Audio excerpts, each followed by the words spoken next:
Dikisahkan dahulu kala ada seorang bernama Arya Wilalodra yang merupakan putra dari Raja Tumenggung Gagak Singalodra dari Bagelen.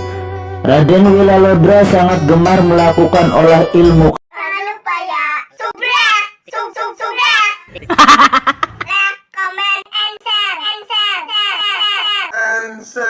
Cepetan. Dikisahkan dahulu kala ada seorang bernama Arya Wilalodra yang merupakan putra dari Raja Tumenggung Gagak Singalodra dari Bagelen. Raden Wilalodra sangat gemar melakukan olah ilmu kanuragan dan tapa brata, di mana ia menghabiskan waktunya untuk melatih ilmu kanuraganya itu. Suatu hari, Raden Wilalodra pun akan menjalankan tapa brata di perbukitan Malaya di kaki Gunung Sumbing, di mana dia pun bertapa selama 3 tahun di sana. Selama 3 tahun bertapa, dia pun memperoleh sebuah wangsit, di mana dalam wangsit tersebut menyuruh Raden Wilalodra ini untuk mencari sebuah lembah Sungai Cimanuk. Dan Raden Wilalodra ini pun disuruh untuk membangun pedukuhan di sana, di mana kelak di sana akan menjadi tempat yang subur dan makmur, sehingga Raden Arya Wilalodra akan mendapatkan kedamaian hidup beserta keturunannya kelak. Selain itu, dalam wangsit tersebut juga memberi petunjuk untuk mengikuti arah matahari terbenam, berarti ke arah barat, untuk mencari Sungai Cimanuk ini. Setelah mendapatkan wangsit tersebut, Raden Wilalodra segera kembali untuk menemui ayahnya untuk meminta restu dan menjelaskan wangsit yang ia dapatkan itu. Ayahnya yang mendengar hal itu pun merestui anaknya untuk pergi. Namun supaya ibu Raden Arya Wilalodra tidak terlalu khawatir, maka ayahnya meminta Ki Tinggil untuk menemani Raden Wilalodra dalam perjalanannya itu. Keesokan harinya mereka pun memulai perjalanannya yang panjang, dan disinilah Raden Arya Wilalodra membawa pusaka undaksana dalam perjalanannya itu. Singkat cerita, akhirnya mereka sampai ke sungai tempat yang dikira itu Sungai Cimanuk, dan disinilah mereka pun untuk beristirahat semalam. Keesokan harinya kemudian ada kakek tua yang bernama Ki Sidum yang menghampiri mereka di sana.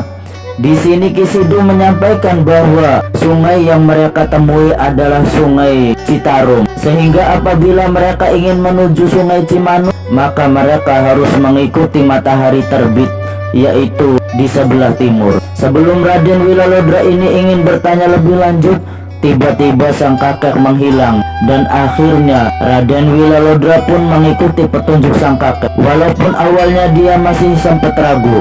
Singkat cerita, setelah mengikuti Ki Sidum ini, mereka akhirnya menemukan sungai besar. Di sini Raden Arya Wilalodra pun berharap kalau sungai ini Sungai Cimanuk. Di samping sungai tersebut terdapat sebuah kebun dengan buah yang tumbuh lebat. Di sini mereka pun masuk ke kebun tersebut untuk mencari pemiliknya. Tiba-tiba ada seorang pria pemilik kebun itu datang dan menuduh kalau dia ingin mencuri hasil kebunnya. Walaupun Raden Wilalodra sudah menjelaskan kalau dia tidak ingin mencuri, tapi orang tersebut terus menuduhnya hingga akhirnya Raden Wilalodra pun sempat emosi hendak menyerang orang tersebut. Namun ketika akan diserang, tiba-tiba orang tersebut pun menghilang dan Raden pun bingung, serta tidak lama muncul suara Ki Sidum yang bahwa sungai yang baru mereka temui itu adalah Sungai Cipunegara, dan Ki Sidum pun menyuruh dia untuk melanjutkan perjalanannya hingga menemukan seekor kijang bermata berlian.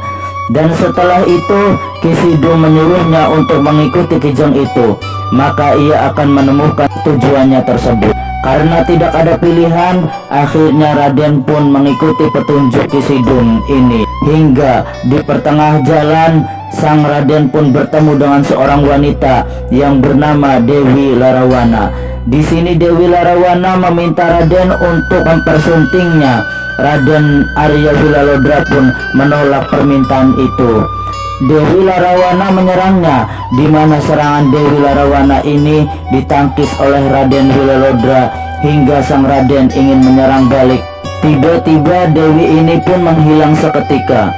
Setelah itu muncul kijang bermata berlian, di mana sang Raden ingat akan pesan Ki Sidum dan langsung mengikuti kijang itu.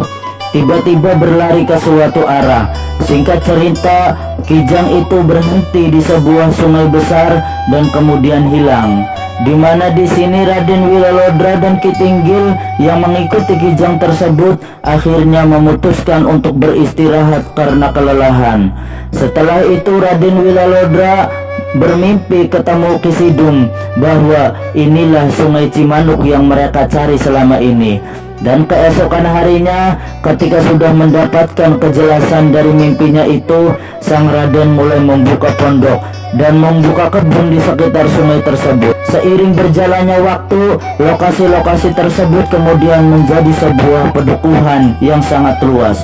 Atas keberhasilannya itu, Raden Wilalodra pun ingin kembali ke Bagelen untuk melaporkan hal tersebut kepada ayahandanya. Dan dia pun kembali ke Bagelen.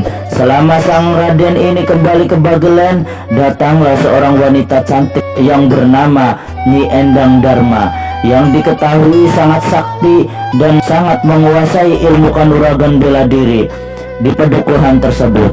Di sini tujuan Nyi Endang Dharma ini untuk membangun pedukuhan tersebut dengan memberikan edukasi kepada warga di pedukuhan tersebut.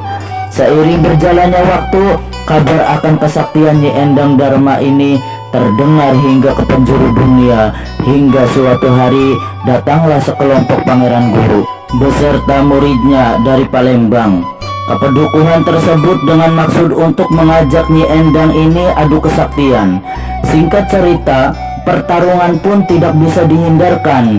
Dalam pertarungan sengit antara Nyi Endang dengan Pangeran Guru beserta muridnya, di sini Nyi Endang berhasil mengalahkan mereka semua.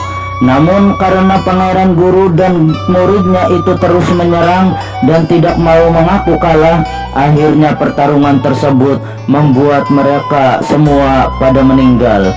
Jasad mereka kemudian dikuburkan di suatu tempat, di mana di tempat tersebut kemudian dikenal sebagai makam Selawe.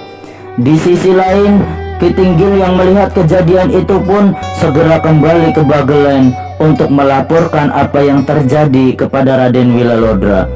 Di mana setelah mendapatkan informasi tersebut, Raden Wilalodra pun segera bergegas ke pedukuhan tersebut. Sesampainya Raden Wilalodra di sana, dia tertarik untuk menguji kesaktian dengan Nyi Endang Dharma ini, di mana terjadi pertarungan yang sangat sengit di antara kedua orang tersebut.